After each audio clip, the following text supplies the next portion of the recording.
الشيطان الرجيم بسم الله الرحمن الرحيم والسماء بنيناها بأيد وإنا لموسعون والأرض فرشناها فنعم الماهدون ومن كل شيء خلقنا زوجين لعلكم تذكرون ففروا إلى الله إني لكم منه نذير مبين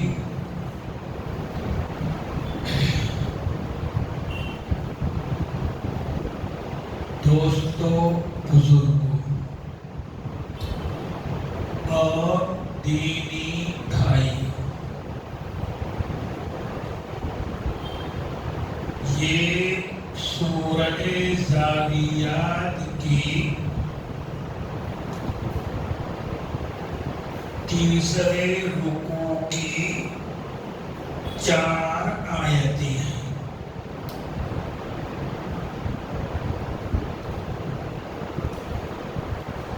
ان آیتوں میں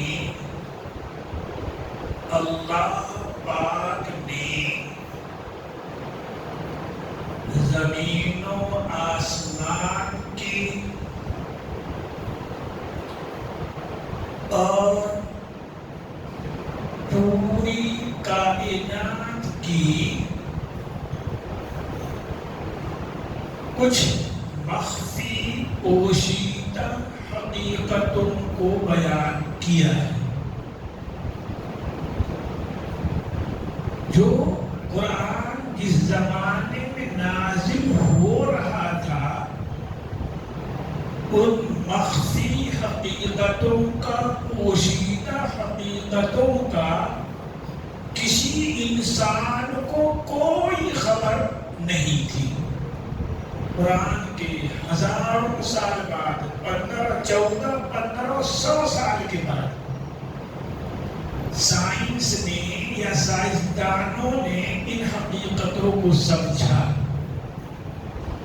لیکن جس زمانے میں قرآن کریم نازل ہو رہا تھا ان پوشیدہ حقیقتوں کا کسی بھی انسان کو کوئی خبر نہیں تھی، یہاں تک کہ خود رسول اللہ صلی اللہ علیہ وسلم کو بھی خبر نہیں تھی۔ یہ دلیل ہے کہ قرآن کریم ایک معجزہ ہے، اللہ کا کلام ہے، کسی انسان کا گڑھا ہوا بنایا ہوا کلام نہیں ہے۔ اس لیے انسان جب بھی بولے گا تو اپنے علم کے مطابق بولے گا، وہی بولے گا وہ جو جانتا ہے، جو نہیں جانتا اس کا بولے گا وہ۔ قرآن کریم کے معجزہ ہونے کی، اللہ کا کلام ہونے کی بہت ساری دلیلیں ہیں۔ ان میں سے ایک دلیل یہ ہے کہ قرآن کریم میں ایسی چیزوں کا بیان ہے جن تک انسان کا عقل پہنچ ہی نہیں سکتی، انسان جنہیں از خود جان ہی نہیں سکتا تھا۔ قرآن کریم میں امم ماضیہ یعنی گزشتہ قومیں جو اس عالم میں آئی گئی، تاریخ میں جن کا کوئی ذکر نہیں، کہتے ہیں ما قبل تاریخ، تاریخ کی پہلے کی چیزیں ہیں وہ۔ قرآن میں ایسی قوموں، ایسے نبیوں کا بھی تفصیل سے ذکر ہے۔ کہاں حضور نے کیسے جان سکتے ہیں؟ ان کا تو کسی تاریخ میں، کسی کتاب میں کہیں ذکر ہی نہیں ہے، اور کچھ کا اگر ذکر ہے بھی تو آپ نے کوئی کتاب تو پڑھی نہیں، عرب کے باہر تو کہیں گئے نہیں جن کو آپ سن کر کیا کر دیں، بیان کر دیں۔ اسی طرح قیامت تک آنے والی بہت سے واقعات ان کا بھی قرآن کریم میں بیان ہے نا. ظاہر ہے کہ بعد میں آنے والے مستقبل میں آئندہ زمانے میں آنے والی باتوں کو اللہ پاک کو جان سکتے ہیں, اللہ کے علاوہ کوئی اور جان نہیں سکتا. تیسری بات کہ قرآن کریم میں کچھ ایسی پوشیدہ حقیقتوں کا بیان ہے جو نزول قرآن کے زمانے میں کسی بھی انسان کو جس کی کوئی خبر نہیں تھی, کوئی بھنک نہیں تھی. بعد میں چل کر جب علم نے ترقی کیا, سائنس نے ترقی کیا, تو قرآن کی بتائی حقیقت واضح ہوئی. ویسے ہمارے نبی صلی اللہ علیہ وسلم نے فرمایا القرآن لا تنقضی عجائبہ. قرآن میں جو حیرت انگیز چیزیں ہیں, دل و دماغ کو حیران کر دینے والی, اچنبھے میں ڈال دینے والی جو حقیقتیں ہیں, وہ دن بدن رفتہ رفتہ اجاگر ہوگی. انسانوں کے دل میں رفتہ رفتہ آئے گی اور اتنا تسلسل کے ساتھ, اتنی زیادتی کے ساتھ سامنے آئیں گی وہ حیرت انگیز چیزیں کہ کبھی ختم ہونے والی نہیں ہے. ان تین آیتوں میں, شروع کی 3 آیتوں میں اللہ پاک نے سمجھو کیا بیان کیا. پہلی آیت میں اللہ پاک فرماتے ہیں وَالسَّمَاءَ بَنَيْنَاهَا, آسمان یعنی بلندی, آسمان یعنی بلندیوں کو ہم نے بنایا ہے. یہ تو سب جانتے ہیں. آگے اللہ پاک ہے وَإِنَّا لَمُوسِعُونَ, ہم اس آسمان کو, اس خلا کو, ہے نا, اس آسمان کو کشادہ کر رہے ہیں, پھیلا رہے ہیں. اب اللہ پاک کر رہے ہیں کہ آسمان کو, فضا کو, خلا کو, بلندی کو ہم نے پیدا کیا اور ہم مسلسل اسے پھیلا رہے ہیں, بڑھا رہے ہیں, ہے نا. آج 25-50 سال ہوئے, 100 سال ہوئے جب سائنس بتا رہی ہے کہ یہ آسمانی فضا جو ہے غبارے کی طرف مسلسل بڑھ رہی ہے. ایسا ہے جیسے غبارہ ہے, اب غبارے میں ہوا بھری جا رہی ہے اور غبارہ بڑھتا چلا جا. تو جو آج جانا آپ نے, اللہ پاک نے 1500 سال پہلے بتا دیا تھا کہ آسمان, یہ فضا, یہ ساری چیزیں پھیل رہی ہیں, بڑھ رہی ہیں. روزانہ ہزاروں لاکھوں نئی نئی چیزیں, نئے نئے ستارے بن رہے ہیں. اللہ پاک کر رہے ہیں. کون جانتا تھا اس وقت حضور کا قرآن نازل ہوا. آگے دیکھو دوسری آیت میں وَالْأَرْضَ فَرَشْنَاهَا, زمین کو ہم نے بچھایا. زمین کو کس نے, ہم نے بچھایا. زمین ہم کو بچھی ہوئی لگتی ہے, فرش کی طرح چلیے, بیٹھیے, لیٹیے, چلیے. جس طرح آدمی فرش پہ لیٹتا ہے, چلتا ہے, پھرتا ہے, فرمایا زمین کو ہم نے بچھایا. آگے اللہ پاک فرما رہے ہیں فَنِعْمَ الْمَاهِدُونَ, ماہدون بنا ہے مہد سے, اور مہد مانے ہوتا ہے گود, گہوارہ. مہد مانے ہوتا ہے گود, گہوارہ. آگے اللہ فرماتا اور ہم بہترین گود بنانے والے, ہم زمین کو بہترین گود بنانے والے ہیں. کس کے لیے بھائی, کس کے لیے, انسانوں کے لیے. زمین میں بسنے والے تمام جانوروں کے لیے, اس میں درندے بھی ہیں, چرندے بھی ہیں, کیڑے مکوڑے سب ہے زمین میں. ان سب کو ہم نے زمین, ان سب کے لیے ہم نے زمین کو بہترین گود بنایا. کیا سمجھے, کیا سمجھے, ماں کی گود بچے کے لیے تنگ نہیں ہوتی، ہر دم کھلی رہتی ہے۔ اسی طرح سے غور کرو کہ آدم علیہ السلام آئے تو زمین ان کے لیے بھی گود تھی، ان کی نسل چلی 10 ہوئے 20 ہوئے 50 ہوئے تب بھی گود تھی زمین، اور اب اربوں انسان ہیں تب بھی سب کے لیے زمین کیا ہے؟ گود ہے۔ تنگی آئی اس میں تنگی آئی، لاکھوں ہزاروں جانور ہیں، سب جتنی زمین کی پیداوار ہے سب کے لیے زمین گود ہے، زندہ ہے زمین کا اوپری حصہ گود ہے، مر گئے زمین کا نچلی حصہ تمہارے لیے کیا ہے؟ گود ہے۔ بنایا اللہ پاک نے، اور اللہ پاک کہتے ہیں فَنِعْمَ الْمَعِيدُ، بہترین گود ہم نے بنایا۔ اب سائنس کی بات سمجھو، بچہ جب ماں کے گود میں رہتا ہے تو گود میں ماں اسے سنبھالے رہتی ہے، وہ گرتا پڑتا نہیں ہے، اور جو ہی ماں کے گود ہاتھ ہٹا فوراً پٹ گر جائے گا۔ کیا سمجھے کہ ماں کی گود بچے کو سنبھالے ہوئے ہوتی ہے۔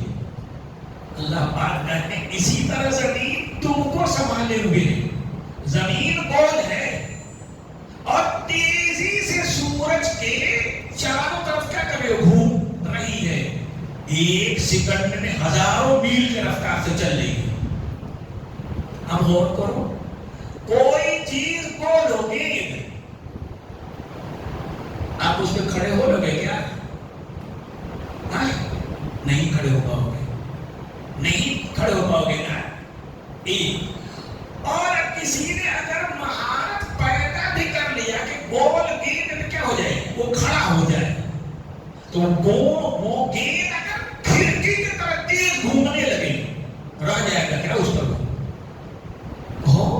رہ جائے گا۔ اب اللہ پاک فرمانے کے دیکھو زمین کو ہم نے ایسا بنایا کہ ہزاروں لاکھوں انسان ہیں، جانور ہیں، سب اس گول چیز پہ ہیں، سب اس گول چیز پہ، اور یہ گول چیز تیر بھی رہی ہے، تیز حرکت بھی کر رہی ہے، لیکن مجال ہے کہ کوئی گر جائے، مجال ہے کہ کوئی ٹپک کے فضا میں گم ہو جائے؟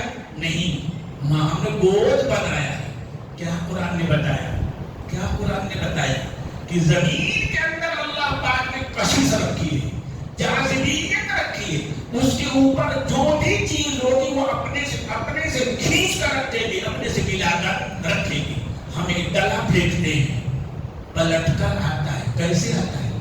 زمین اس کو اپنی طرف کھینچ رہی ہے، اس کو اللہ پاک کہہ رہے ہیں کہ زمین کو ہم نے بالکل گود کی طرح بتایا۔ انسان جب تک اس گود میں ہے، جانور جب تک اس گود میں ہے، کبھی گرے گا نہیں، زمین حرکت کرتی رہے، چلتی رہے۔ یہ زمین کے اندر ثقل ہے، زمین کے اندر کشش ہے، زمین اپنی چیزوں کو اوپر سے کھینچتی ہے، کیش کرتی ہے۔ یہ کس نے جانا؟ 1500 سال کے بعد، قرآن کے نازل ہونے کے 1000 سال کے بعد دنیا نے جانا ہے کہ یہ زمین گول ہے، اس گول ہونے کے باوجود اس پہ کی چیزیں لڑکتی نہیں ہیں، گرتی نہیں ہیں، اس لیے کہ زمین اسے کھینچ کر اپنے سے کیش کیے رہتی ہے، اپنے سے ملائے رہتی ہے۔ یہ قرآن پاک نے بیان کی۔ ایک چیز ذہن میں رہنا چاہیے بھائی کہ ذہن میں علماء یہ سب باتیں کیوں نہیں بیان کرتے سائنس کی؟ تو قرآن بابا سائنس کی کتاب نہیں ہے، قرآن تو کتاب ہدایت ہے، قرآن تو کتاب ہدایت ہے۔ قرآن تو صرف اس لیے سائنسی چیزیں بیان کرنے کے لیے، وہ انسان کو اللہ پاک نے عقل دے رکھا ہے، تو اپنے عقل سے کام لے، اس کی حقیقتیں معلوم کر دوں، تیرے پاس عقل ہے، دماغ ہے، سب کچھ ہم نے دیا۔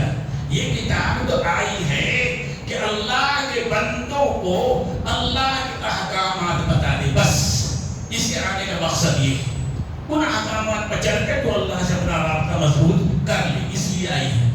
آگے دیکھو تیسری حقیقت قرآن بیان کرتا ہے، وَمِن كُلِّ شَيْءٍ خَلَقْنَا وَمِن كُلِّ شَيْءٍ خَلَقْنَا زَوْجَيْنِ، تو ہم نے ہر چیز کو جوڑا ہم نے ہر چیز کو من کل شیء، قرآن یہ کہہ رہا ہے ہم نے ہر چیز کو کیا بنایا؟ جوڑا جوڑا جوڑا کسے کہتے؟ زوجین، زوج کا تسنیہ، تسنیہ عربی میں کہتے ہیں جو دو کو بدلا ہے، اس کو جس سے دو کا سمجھا جائے اسے کہتے ہیں تسنیہ۔ زوج کا یہ تسنیہ، زوج مانے جوڑا، جوڑا جوڑا کسے کہتے ہیں؟ ہر چیز کے ہم نے جوڑے جوڑے بنائے، ہر چیز کا ہم نے جوڑے جوڑے بنائے۔ جوڑا کیا ہوتا ہے؟ ایک دوسرے کا ضد، ایک دوسرے کا ضد، اپوزٹ، لیکن ایسا ضد، ایسا اپوزٹ کہ اس کے بغیر دوسرے کا کام بھی نہ چلے، اس کے بغیر دوسرے کا، مرد و عورت جوڑا جوڑا، مرد عورت کا ضد ہے، عورت مرد کا ضد ہے، جو مرد ہے وہ عورت نہیں ہو سکتا، جو عورت ہے وہ مرد نہیں ہو سکتی، دونوں جوڑے، دونوں کہو کیا ہے؟ جوڑے، دونوں ایک دوسرے کا اپوزٹ، لیکن مرد کا کام عورت کے بغیر نہیں چل سکتا اور عورت کا کام مرد کے بغیر چل نہیں سکتا، اسی کو کہتے ہیں جوڑا۔ مرد عورت کا جوڑا ہے، عورت مرد کا جوڑا ہے۔ جس زمانے میں قرآن نازل ہو رہا تھا اس زمانے میں دنیا بس اتنا جانتی تھی کہ جانوروں میں جوڑا ہوتا ہے، انسانوں میں جوڑا ہے مرد عورت، گائے میں جوڑا ہے گائے بیل، بھینس میں جوڑا ہے بھینس بھینسا، جانوروں میں جوڑا ہے یہ جانتا تھا انسان، لیکن اللہ پاک یہ نہیں کہا ہے کہ میں نے صرف جاندار میں کیا بنایا؟ جوڑا نہیں کر، ہر چیز کا جوڑا بنایا۔ اللہ الصمد، اللہ یکتا ہے بس، اس کا کوئی جوڑا نہیں ہے، لم یکن لہ کفوا، اس کا کوئی جوڑا نہیں ہے۔ اللہ کی سوا ہر چیز کا جوڑا اللہ پاک نے ہم نے بنایا، ہر چیز کا بنایا۔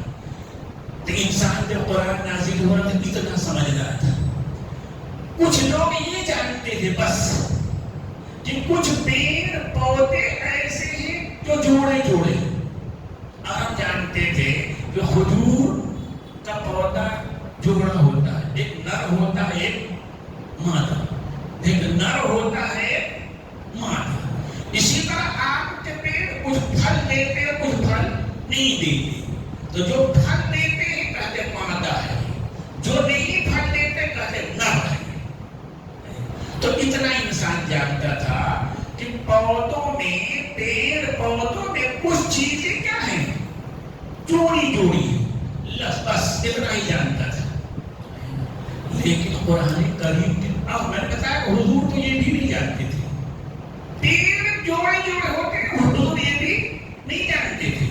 آپ مدینہ جب ہجرت کر کے آئے ہیں تو آپ نے انصار کو دیکھا، انصار باغ والے تھے، حضوروں کے باغ تھے ان کے پاس، آپ نے دیکھا کہ خود انصار جو ہیں کھجور کے ایک پیڑ کا پھول لے کر کے دوسرے پھول میں جوائنٹ کرتے ہیں، دوسرے پیڑ کے، کھجور کے ایک پیڑ سے پھول لے کر کے وہ پھول دوسرے پیڑ کے پھول میں جوائنٹ کرتے ہیں، ملاتے ہیں۔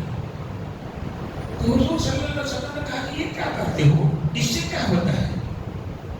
تو انہوں نے کہا کہ اللہ کا رسول ہم پرانے زمانے سے، پہلے زمانے سے کرتے چلے آئے ہیں، ایسی کرتے ہیں۔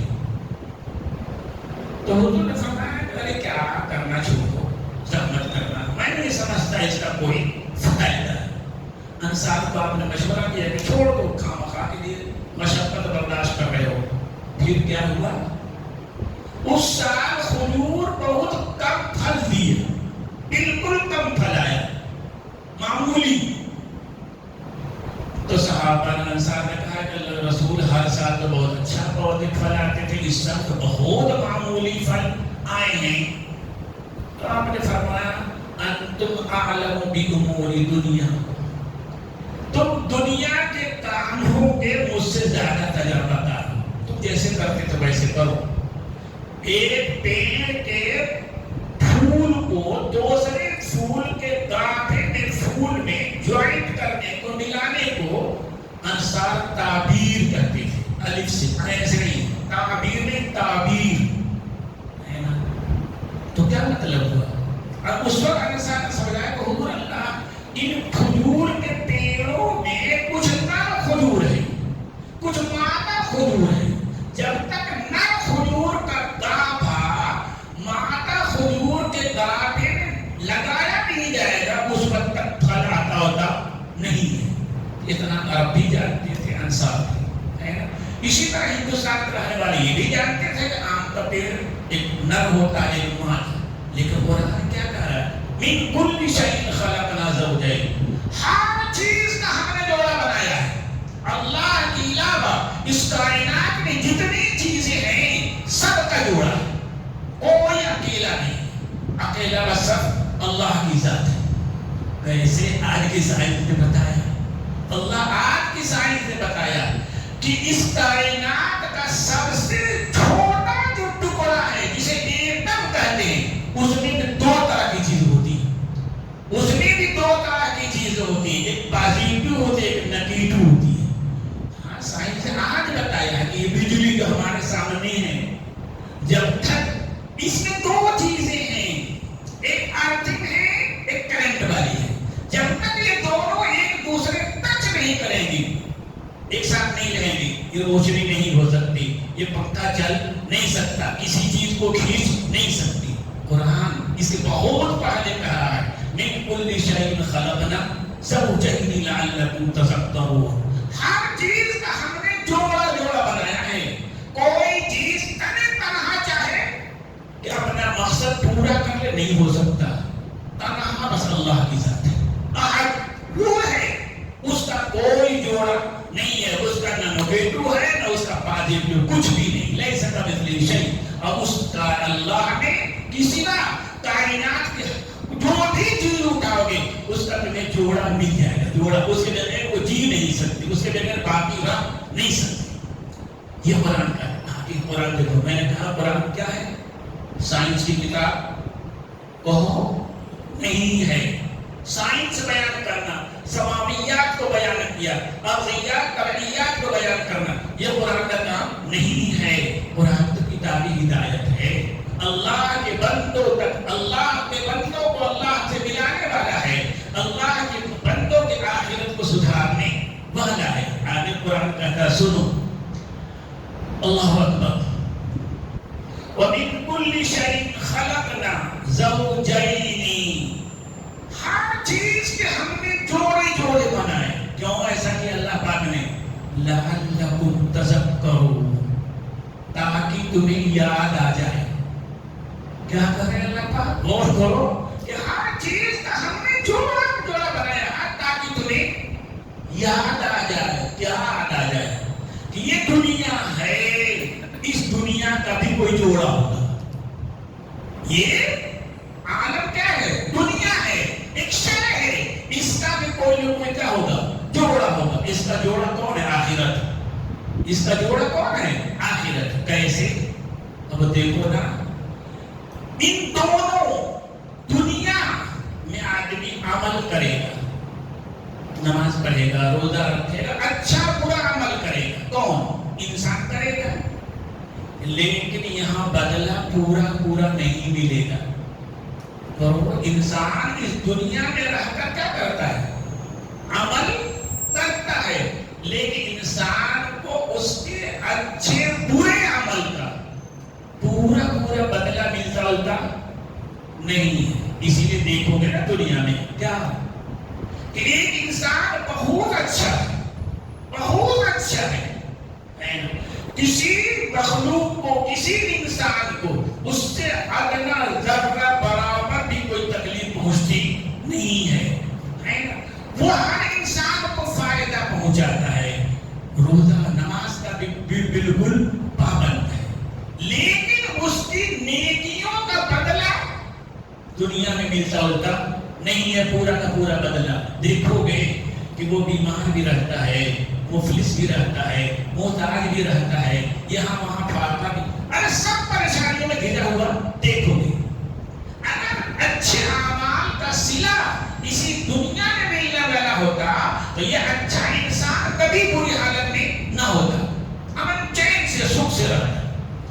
اور اسی طرح دیکھو گے ایسے لوگ جو بہت برے انسان ہیں، جن سے گھر پریشان، محلہ پریشان، چوری ڈکیتی لوٹ مار جن کا دھندا ہے، دھوکہ دینا ہے نا، وہ بڑے ٹھاٹ سے جی رہے ہیں، وہ بڑے ٹھاٹ سے کیا کر رہے ہیں، جی رہے ہیں۔